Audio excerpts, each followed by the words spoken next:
Common conversation for errands or groceries. I will buy this. In Tagalog, bibilhin ko ito. Bibilhin ko po ito. Please weigh it for me. In Tagalog, pakikilo or pakitimbang.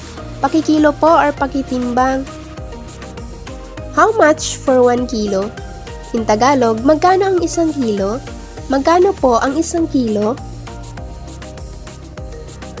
Can the price get any lower than this? In Tagalog, wala na bang bawas? Wala na po bang bawas? Do you have freshly made bread? In Tagalog, may bagong gawang tinapay ba kayo? May bagong gawang tinapay po ba kayo? Here's my payment. Ito ang bayad ko. Ito po ang bayad ko.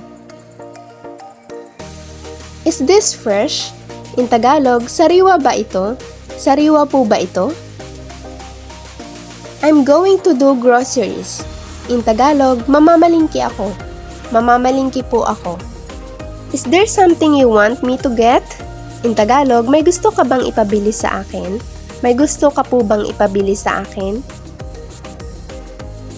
I forgot to buy shoes. In Tagalog, nakalimutan kong bumili ng sapatos. Nakalimutan ko pong bumili ng sapatos.